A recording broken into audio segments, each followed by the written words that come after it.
This is Proxy Countdown. Welcome to the big show for the week of June 16th, 2025, alongside my tag team partner, Matt Moscardi. I'm Damian Rollis on today's countdown. A Hollywood ending for Warner Brothers CEO David Zaslav. Boeing directors getting promoted. Activist investors continue to teach us about boards and governance.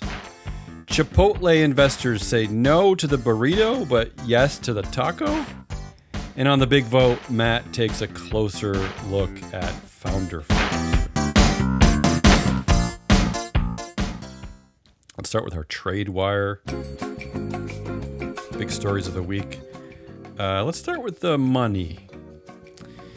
In response to angry shareholders, 2 weeks after 60% of Warner Brothers Discovery shareholders rejected CEO David Zaslav's $52 million pay plan, the Compensation Committee restructured his plan using Hollywood's latest CGI, special effects, and most seasoned stunt doubles.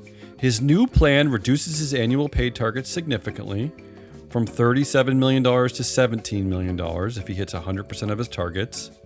But the devil is in the details, as he is eligible now for $37 million if he reaches 200% of his targets, and is getting a massive option grant of 21 million options right now, and then another 3 million in January at an extremely low strike price of around $10 per share, giving him the theoretical opportunity to make about $1.5 billion if Warner Brothers' share price regained its 2021 high of $77. All that to say, Matt, that the restructuring of his share plan seems to be a lot of smoke and mirrors. Look, the amazing part about it actually is I like the idea that investors rejected his pay, and then as soon as there isn't a shareholder meeting happening, they can restructure it to more pay. To do whatever they want. They just increased his pay in response to them rejecting his pay. They've already given him the stock options. They've already been created. Those first 21 million already have an exercise price of $10.16. Apparently, that's if you want to get paid, give yourself just enough that shareholders reject it, then give yourself more afterwards.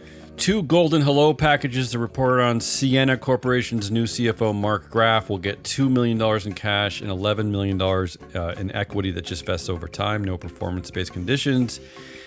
And at Arista Networks' new CEO, do I have that right? COO? I don't know. Could it be the COO? I don't know. I'm not trusting my notes here. Todd Nightingale is welcomed with $32 million in equity. The reason why I question that, because usually COOs don't get such a huge golden hello package.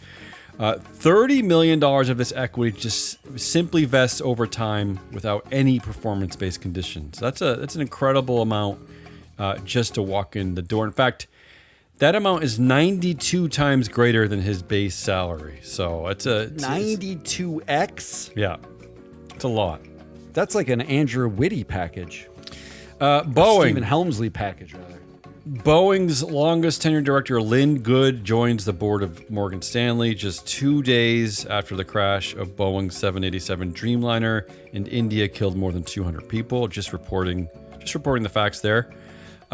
Yum Brands CFO Christopher Turner has been promoted to CEO to replace David Gibbs.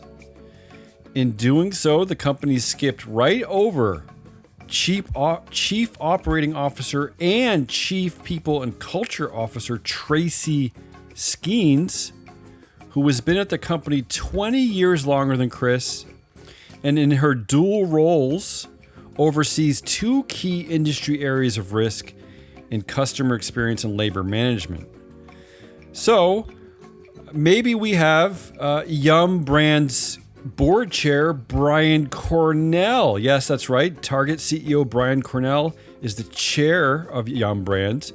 Maybe we have him to thank for this decision, because as CEO of Target, Brian has overseen the company's recent demise due partially to customer-alienating decisions surrounding the lack of support for gay pride, and the sudden abandonment of the company's DEI policies due to the perceived threats from a U.S. election. It's worth noting that at Yum Brand's annual meeting last month, Board Chair Brian Cornell received far and away the most votes against his reelection, 17% votes against his reelection, more than 3 times greater than any other director. So interesting twist there at Yum Brands where they're skipping over the more qualified woman who's been there for 20 years more than the CFO. Do we think that Cornell actually was involved in the succession at all, though? Or do we board think chair? that The board chair would not be involved in the succession? You would assume, but the more we look at it, the more we seem to notice that they actually defer to the ex-CEO. That could be true. I'm happy to blame Brian Cornell on that one. Continuing to follow on this trend of large cap companies with only 2 women on the board, there's something I'm trying to keep my eye on very closely this year is all the large caps that have fallen below this previously held threshold of having a minimum of 3 women on the board. So first, Thomas Frist III is stepping down at VeriSign. Now this is a board with only 2 women. So I'm watching VeriSign because I'm wondering, will they take the opportunity to replace him with a woman? So they have a vacancy. So my theory is that 5 years ago, yes, they would have replaced him with a woman. So we'll see what happens. Same thing at Nutanix. Brian Stevens is stepping down on a board with only 2 women. So we'll see what happens there. Same thing at Live Nation Entertainment, where Greg Maffei's 33% influence is stepping down from the board. They only have 2 women. And then finally, Affirm Holdings, I guess they're keeping their 2 women because Keith Rebois is stepped down. He's already been replaced by Richard Galanti. So they're ignoring that. That used to be that minimum threshold of 3 women on the board. That used to be the thing. So anyway, I'm just keeping my eye on that. Now the trick, as we talked about last week, is to expand the board and add a man. That's the new trick. And finally, Pitney Bowes. Pitney Bowes has cleverly circumnavigated shareholder approval as it appointed Brent Rosenthal to its board only a month after its annual meeting in May. So this is something else I'm looking at this year is companies, boards who appoint directors right after the annual meeting to completely circumnavigate the process of shareholder approval. That is a clever look because it happens. You're pulling it now every single week. It happens more frequently than I would have thought, but yeah, it does give a director almost a full year of a directorship. Basically, their shares vest by the time they even get a vote against them. They could get a vote against them, which is crazy. Let's turn over to our proxy cage matches. Far and away, proxy cage matches, Matt, activist investor interest doesn't usually get a lot of headlines. The big one last year was Disney. So many headlines on Disney. This year, though, I am seeing dozens and dozens of headlines on this company because why? Because it's Victoria's Secret. But so many headlines on Victoria's Secret. Everyone wants to talk about Victoria's Secret. Activist investor Barrington Capital, which owns about 1% of Victoria's Secret, is arguing that the company has failed to realize its potential since its separation from its parent company, L Brands. That was back in 2021. Specifically, they're looking at CEO Hillary Super, who they say has limited chief executive and public company experience with only a brief tenure in intimate apparel, okay? Okay, so first of all, it's a little goofy. Hillary has only been CEO since September. So I don't know how they're pinning this on her when they separated from L Brands in 2021. In fact, she actually was the CEO of an intimate apparel retailer. That was Savage X Fenty. I think that's Rihanna's brand. So she actually was the CEO there. She was also the CEO of major brands like Anthropologie. She was at Anthropologie for several years. So I don't know. It's a little bit of an awkward look to. I don't know why we're blaming Hillary Super for this. There's Barrington Capital also said that there are 6 directors on the board during the company's decline, and the remaining directors have limited experience. successfully scaling global consumer businesses. We believe that Victoria's Secret requires a reconstituted board comprised of directors with proven experience in brand revitalization, operational execution, international expansion, and shareholder value creation. Now, they measured that. Right. So again, this is a lot to ask for. That we should be asking this for every board, of course. The reason why it's a little awkward here is that this is a brand for women. And one of the only boards that I know of that is dominated by women. It's actually 80% women, 8 women and 2 men. They're also looking specifically at this one I might agree with. They're looking at board chair Donna James, who has in fact been on this board since 2021 when they separated, and she was on the L Brands board since 2003. So she actually is long tenured and might be default here. I don't know. Again, I don't know if I agree with focusing on CEO Hillary Super. All this to point out, Matt, that it is just magically fascinating that when an activist investor gets involved, now suddenly we pay attention to board performance. It does actually. You're right about Hillary Super. Targeting her arguably makes no sense at all, as a target. But this board is interesting because not only is it a majority women, which is rare, or we never see it, but there's still only a 4% positive power gap, meaning even when men are in the minority, they have the amount of power that of their representation. They aren't underrepresented.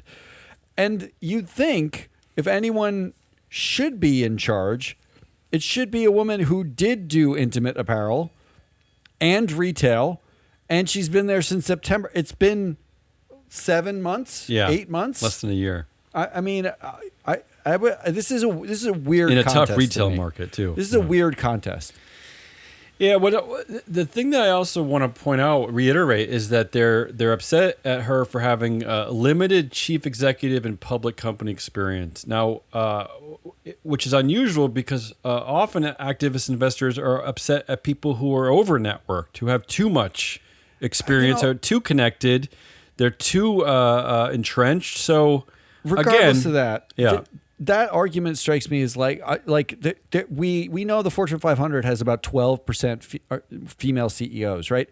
Where is she supposed to get that CEO experience? Like, there's not enough places that actually allow women to become CEOs in the first place.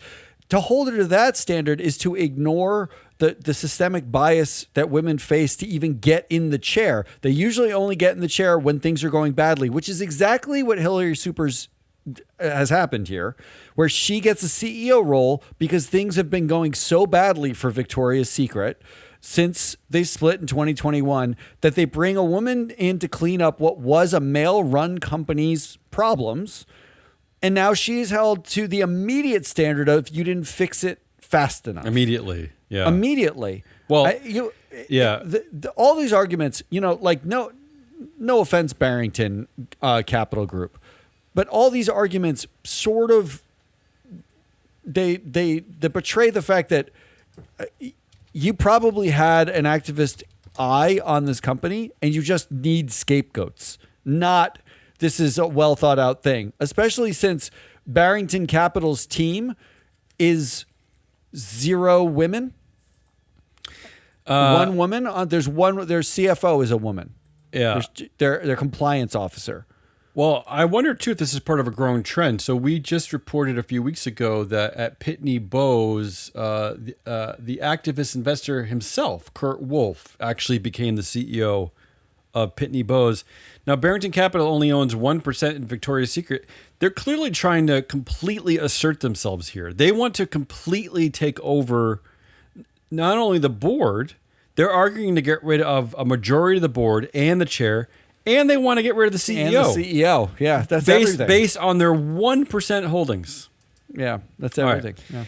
Yeah. The other proxy cage match happened at Ford Air with Ankara Holdings. Board chair George Mays was voted out, and he actually resigned, and he's gone. Also, directors Javier Polit and Lori Tucker have stepped down. They were the 2 other directors targeted by Anchor. Now, they received a majority vote, but they did the right thing, I guess, and left. Anchor Holdings, again, said this. The board, these directors could not be trusted based on their, quote, history of inaction, failed oversight, and highly problematic decisions, end quote. So again, when activist investors get involved, it is okay to suddenly look at the performance of board directors, but at no other times, I guess, is this acceptable. Yeah, I'm just waiting for the ISS Glass Lewis inevitable weigh-in in which everybody appears to maybe possibly do a good job or a bad job. I'm just waiting for that as the next drop. Let's move over to our vote results table. This is really, we're kind of wrapping up proxy season now. There aren't a lot of meetings coming up in the future weeks. There were 45 large cap annual meetings over the past week. Once again, the trend continues. Very few shareholder proposals, only 30 total. Half of those came from one company, that's Alphabet. Alphabet had 13 shareholder proposals. What's interesting about these shareholder proposals, too, is the subject matter. Only 3 of these were actually on traditional governance issues. 4 were on AI. So they're more on AI than even governance. So this is how much the shift has gone. And of course, even more on the political theater of anti-woke, anti-ESG proposals. In fact, I noticed in Deal Book today in the New York Times that they actually interviewed the head of one of these political theater groups, National Legal Policy Center, I guess. So they're getting more and more press as they're very kind of they're basically very. They're racist. A lot of these. I'm just going to say it right out. They're kind of like borderline racist proposals they're putting up. They're not just anti-woke. They're kind of horrible. They get very low support, often below 1%. But anyway, that's the story of this proxy season, are those votes. Well, I'm going to call it right now. The era of the shareholder proposal, I know we're on a decline right now, and we feel like it's because of the political wins. I think it's dead. I think the more investors that I keep talking to are suggesting that these shareholder proposals are non-binding to begin with. They're effectively press releases. It's nice that the anti-woke have gotten deeply into this game, but the reality is that outside of the G ones, the Jim McRitchie, the John Chevedden, some of the nuns. Simple majority voting, or the long string at Netflix of declassifying the board, things like that. Outside of pure G ones, I actually think shareholder proposals are going to go by the wayside, and the anti-woke sort of crowd is jumping on a dying bandwagon, and the move is going to be voting against directors. It is way cheaper and more effective to do no vote campaigns and do exempt solicitations targeting directors for failures to engage, failures of performance, for failure, all sorts of failures.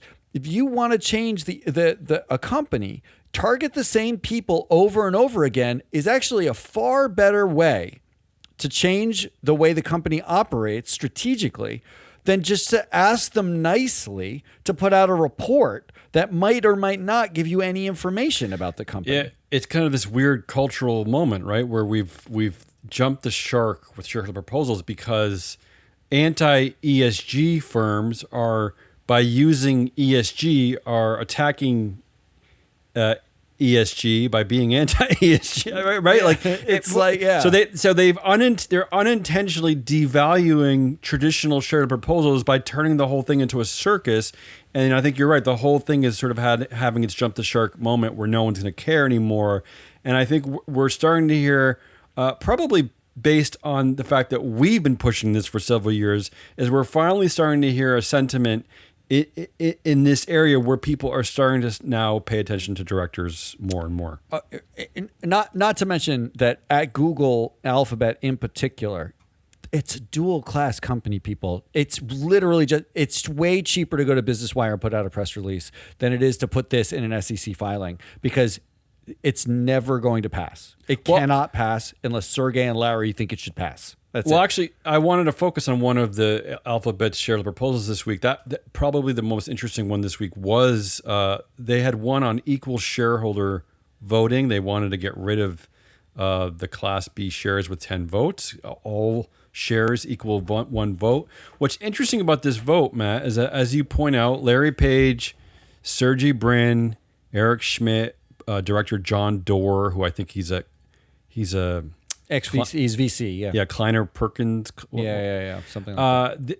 They combined to control 57% of voting power, just the four of them, based on the fact that they own a vast majority of Class B shares.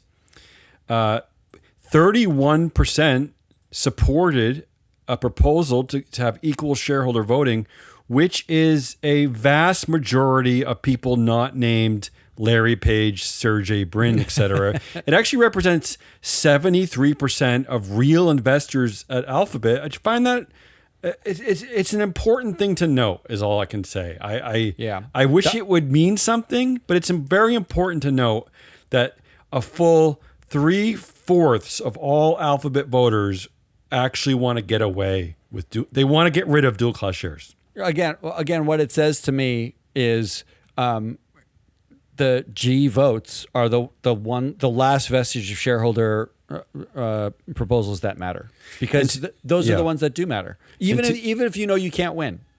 To your point, the only two shareholder wins this week were on traditional G votes to elect directors every year at Fidelity National Financial, and to give shareholders the right to call a special meeting at Monolithic Power Systems, both victories. I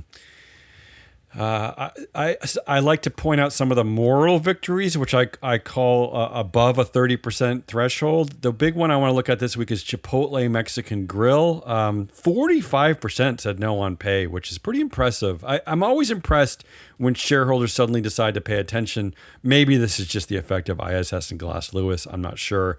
But what they're mad about there is that when Brian Nichols left the company, Brian Nichols is now the CEO at Starbucks.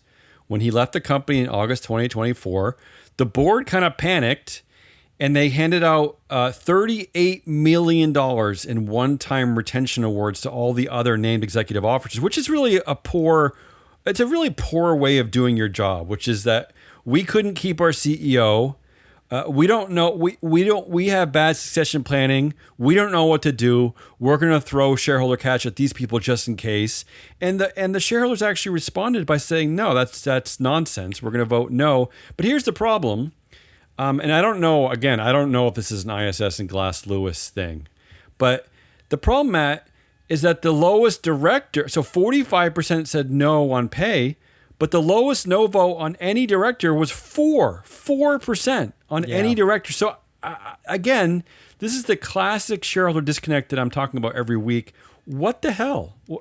I mean, what the hell? You're absolutely right that that vote that's a succession plan. Yeah, that's a failure in succession. It's a failure. Planning. It's a failure, and it's a failure from your failure. compensation committee and your nomination committee. So you actually have directors that you could be angry at. I mean, you should know internally at a minimum who can take Brian Nichols' seat, right? Like that should be like it's very poachable. Sure, that's the permanent job of the Nom Gov committee to pay attention to, especially right? when you work at one of the most famous brands in the world. Your CEO is going to be extremely poachable. Yes, and then investors. You know who sets the pay, right? It's the people in the committee that set the pay. And who's responsible for succession planning. You know, it says right in the proxy who's responsible for both of those things. If you don't like the succession plan, if you don't like the pay, the thing to do isn't just vote against pay to say we don't like it. It's to vote against the people because they're not doing their jobs. The people you elected didn't do their jobs.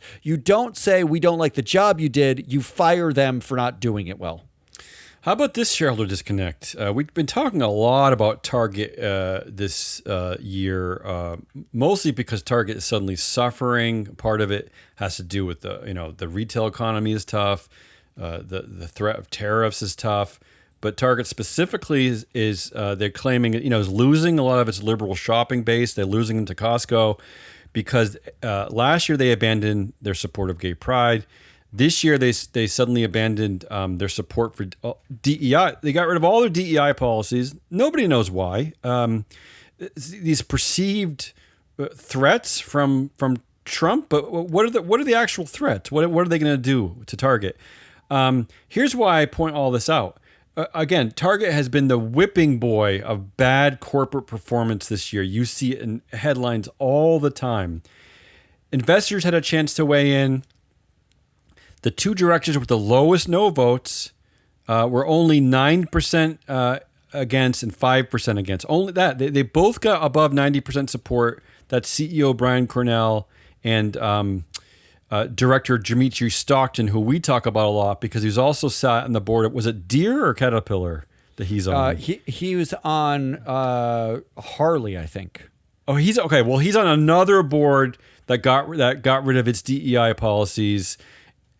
Again, investors had a chance to get mad at the directors.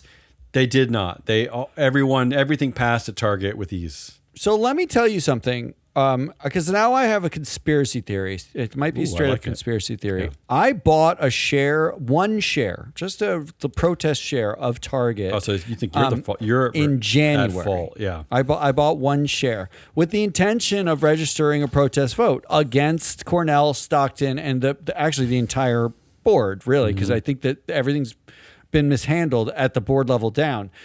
I did not get my control number from Robinhood, where I bought the share. I did not get sent the proxy materials from Target. I contacted both Robinhood and Target investor relations, Robinhood help. Both of them said it's the other person's problem. Wow. You have to talk to the other one. This is a great I never theory. got it, and I never got to vote my share. I was on the phone with them. I called them. I emailed them. Wow. I didn't get any information. I sent them screenshots and statements showing that I owned it before the date necessary, and I never got the ability to vote. I actually think Robinhood is not making available to many shareholders the ability to vote at all. So this has nothing to do with Target. You mean for several companies this could be happening? This could be happening everywhere because I have one whole share. It's not a fractional share. I bought one entire share so that I could vote because I know fractional shares are a different problem. I actually am not totally sure that these votes represent retail thinking at all anymore. Yeah. Now that I've gone through this a couple of times, I do not get notifications from anyone, Robinhood or the companies themselves. They both point the finger at each other, and I do not get actual control numbers so that I can do my voting. Well, with your vote against Cornell, it's possible he would have gotten 9.0001% of against guaranteed. His vote. He would have been that much closer to getting voted out. Finally, let's wrap up the look at the votes from last week with Pure Storage. So we actually had one director last week that got voted out. In fact, I don't think any other director even reached the 30% threshold against their vote. This was Scott Dietzen at Pure Storage. Now, what's interesting about Scott is that he's the vice chair of the Pure Storage board. He's the former CEO of Pure Storage. He served for over 7 years. He left in 2017. And yet, the company calls him independent. He sits on the nomination committee. He sits on the risk committee. And I guess, hey, shareholders noticed and voted him out. Will he leave? I'm sure he won't leave, but I always applaud. This is probably another victory for ISS and Glass Lewis. I applaud them when they notice things. I mean, I like that that's our minimum threshold, noticing a thing. Yeah, well, yeah. All right, that's it. Unfortunately, I wish there was more to report, but it's a very sleepy investor class. They don't like to vote against things. That's all I have. Let's move over to the big vote. Matt, you're looking at founder firms this week. So I looked specifically at NVIDIA. And here's the thing. There is nothing to hate about NVIDIA. It's a $3.5 trillion company at this point. $3.5 trillion company. Trillion. Wow. On any given day, it's the largest or second largest company on Earth. Wow.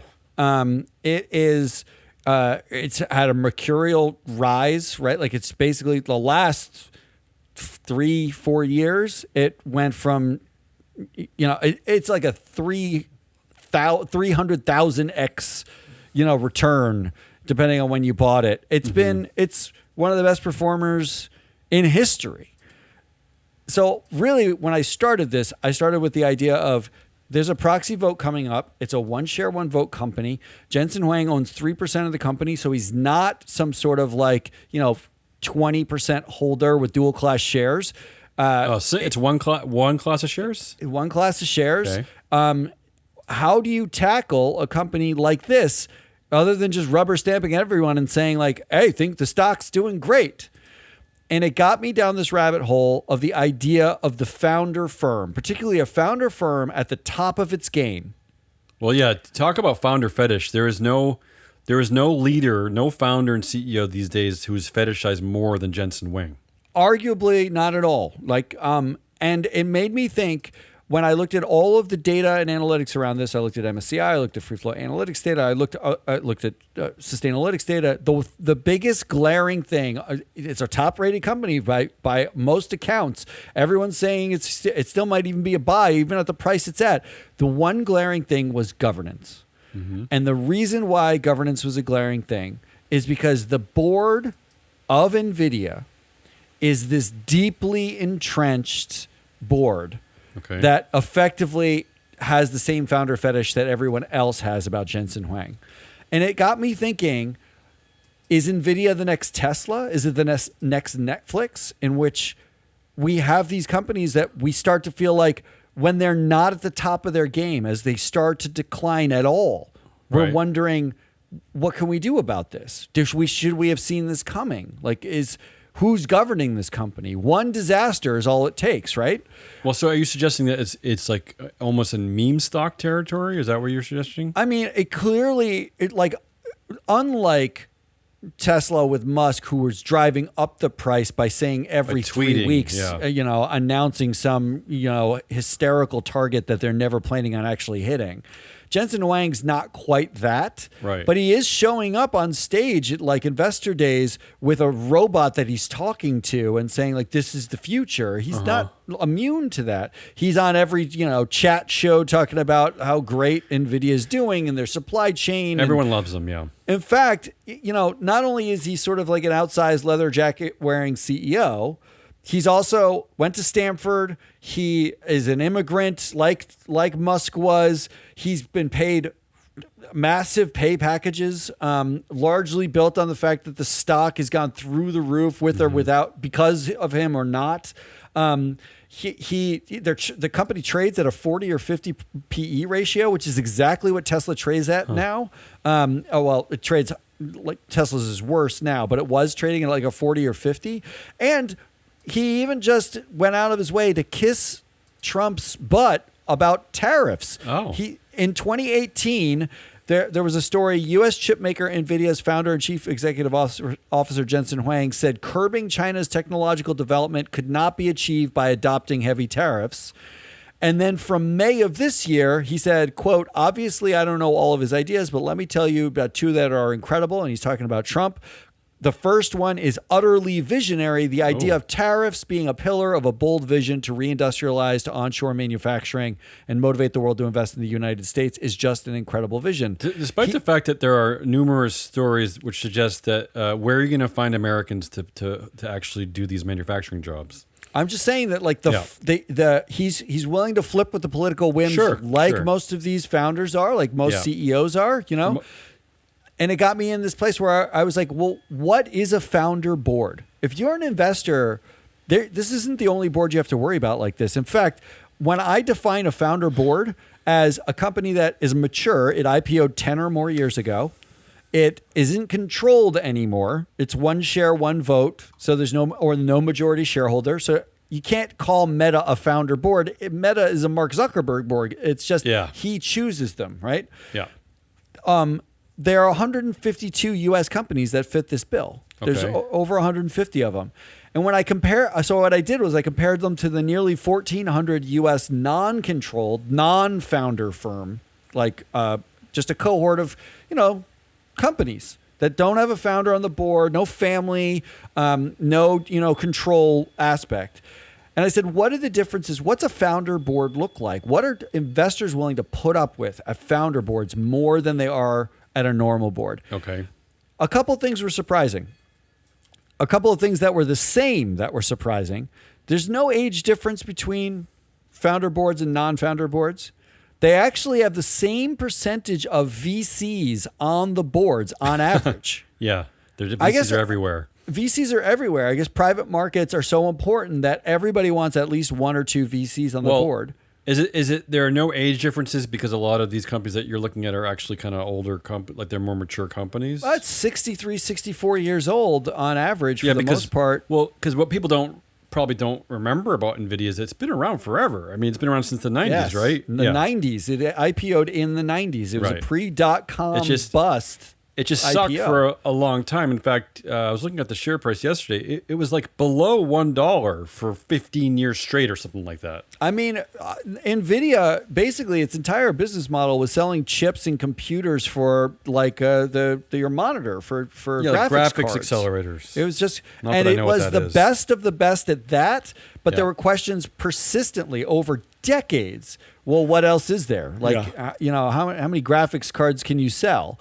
But there also was no gender gap on average when you take out the CEO and the founder at the founder companies or regular companies, right?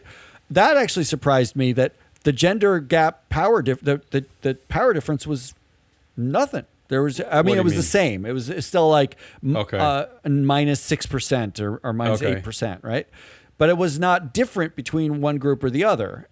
When you include the founder on the board, those companies have massive power gaps, right? Because it's usually outsized founder power. Because as an example, at NVIDIA, Jensen Huang is a founder, still on the board, is other than like a couple institutional investors, is the most dominant shareholder. I think about 3 or 4%, which is a lot for a CEO. Which is a lot, right? And thus, our data, freeflowanalytics.com data, would suggest that his influence is 66% of that board. So he is, in fact, the dominant voice on that board. By far the most powerful. And you will see this with founders of that nature.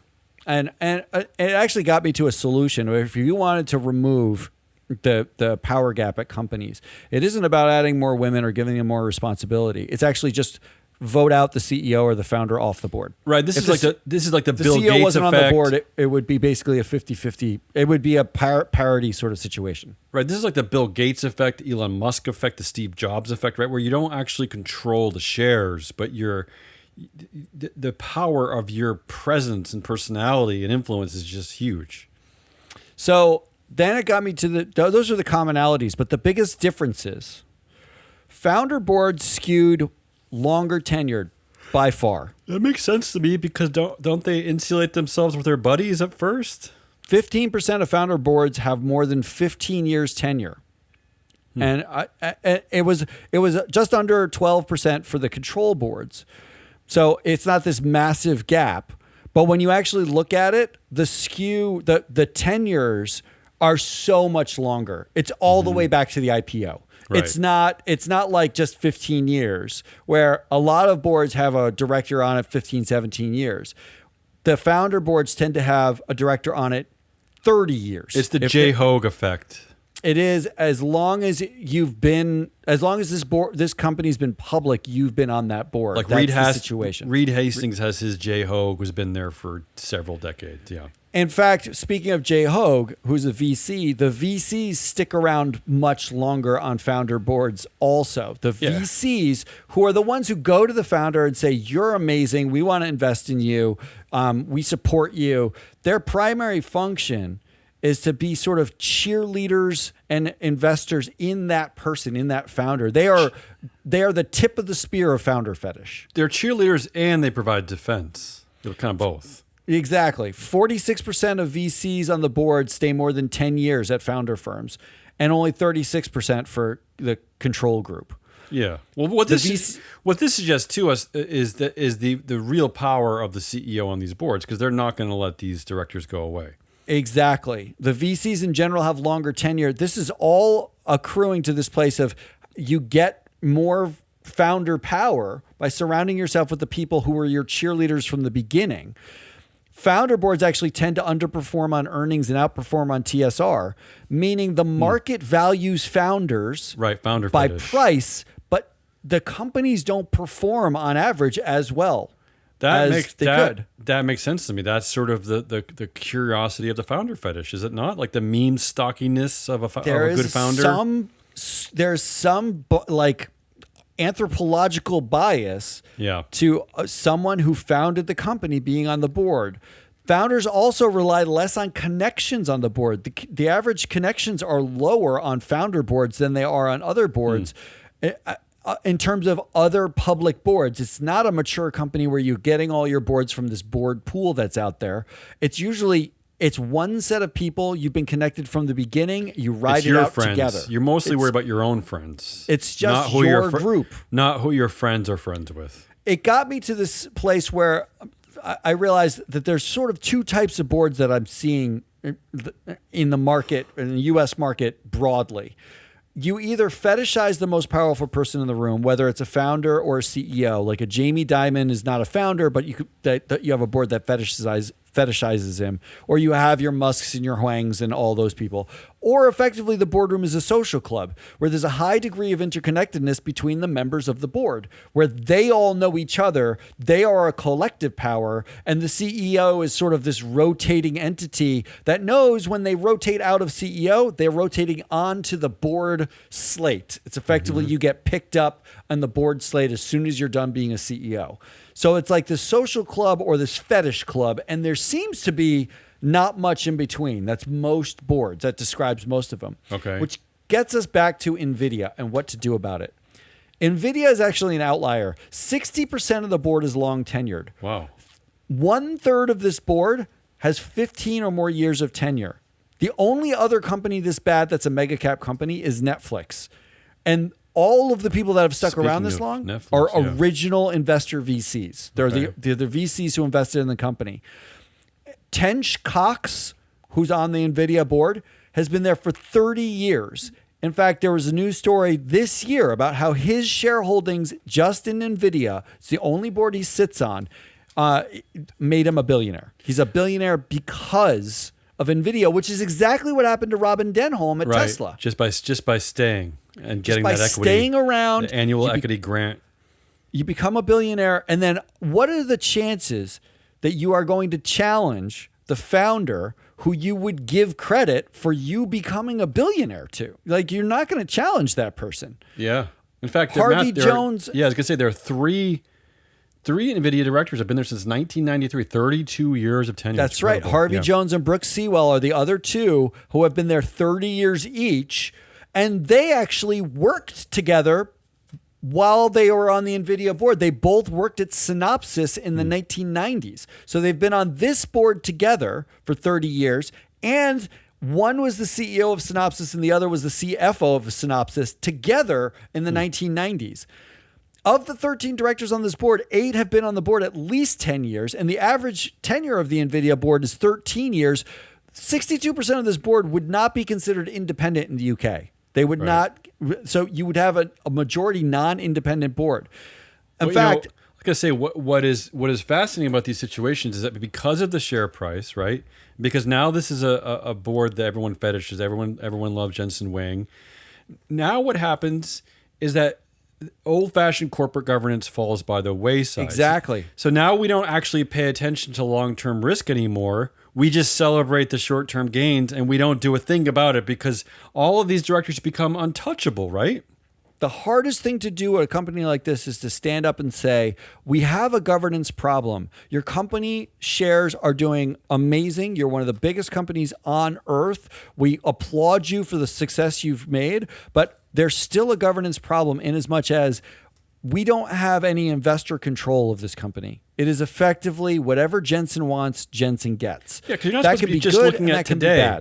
Because you're not, as an investor, you're not supposed to be just looking at the short term. You're supposed to be thinking about long-term risk. And there's a little bit of evidence that investors notice that because the longest tenured directors, the 30-year plus trio, they get roughly 90% votes for routinely over the last decade, while the rest of the board gets roughly 94, 95%. So that's just like a trigger. Probably a proxy advisor is a trigger, right? That if It's you've been on not the board triggering too quite long. enough. But Right. like just on its face, if I just told you the bios of these Go people, ahead. you guess who makes the decisions here. There's Yeah. an ex-head of marketing from the NFL and a former food executive. Okay. There's another food executive, a Taco Bell executive. So we have two food Taco executives. Bell on the Taco video Bell, board. Yeah. Okay. Taco Bell and Pepsi, two food executives. Yeah. Yeah. We have two professors. John DeBerry is one of the most accomplished. I've seen him on other boards. He's one of the most accomplished people I've ever seen on a board. And Persis Drell is also another professor, highly accomplished. But they're professors, right? Like they're professors. You have an ex-NASA engineer, a lawyer, and the CIO of a drug company. And Well, then you yeah. have, Go ahead. no exaggeration, 5 1990s tech VC bros who have been together in aggregate 15 to 30 years in Rob Burgess, Tench Cox, Harvey Jones, Brooke Sewell, and Mark Stevens, Not including Jensen Wang. not including Jensen Well, Wang. you know what Who do this- you think makes the calls? Well, this is what's fascinating about this, and this is why I argue to have all American CEOs off of the boards, because what you've actually described is a pretty great, diverse group of thought leaders that come. Because look, I'm laughing at Taco Bell, but you need marketing, and you do need brains, you need professors, and having engineers is great, lawyers certainly, but with Jensen Wang's presence. Even forget the 5 tech bros, but just with Jensen Wang, you're right. You're not going to get these people to help you make decisions because they're overwhelmed by Jensen Wang and his tech buddies. Completely And overwhelmed. that I think is the ultimate sort of thesis here, which is if you've achieved, this board is fairly diverse. It is like diversity of thought, diversity of demographics. It is well constructed on paper, and yet you've leveraged none of the power of that diversity of thought, diversity of experience and perspective. Exactly. Because you've essentially consolidated power in 5 tech bros and Jensen Huang. And the 5 tech bros, their entire lives have circulated around NVIDIA and Jensen Huang. They've been 3 of them have been on the board for 30 years. I mean, 30 years is the majority of like people's work life has been involved with Jensen Huang and NVIDIA and deferential to him. So like this is easy from a recommendation standpoint. That's never going to happen, but it's easy. You break up the 90s tech VC fraternity block, vote out Brooke Sewell, Harvey Jones, and Tench Cox. And you have to start thinking not of this board as just along for Jensen Huang's ride, but as your elected representatives to make sure that a $3.5 trillion company can go to $7 trillion over the next decade without basically blowing up somewhere along the way because we've deferred all power to the one founder this board is fetishizing. So that's a founder boards. It's a great theory. It's a great vote recommendation. But it does make me think of Netflix, though, where investors have tried for years to get rid of their version of Brooke Sewell, Harvey Jones, and Tench Cox, which is Jay Hogue. But that keeps failing. He keeps staying on the board despite being voted out. But yeah, there you go. All right, that's it. That's the Proxy Countdown for the week of June 16th, 2025. Join us not next week. Join us in a few weeks when we come back from breaks and all that. When we jump back into the alternative democracy pool, forever on the lookout for shareholder shenanigans, dopey directors, scandalous CEO pay ratios, wayward band-aids, and maybe some 90s tech VC tech bros or whatever. I hope not.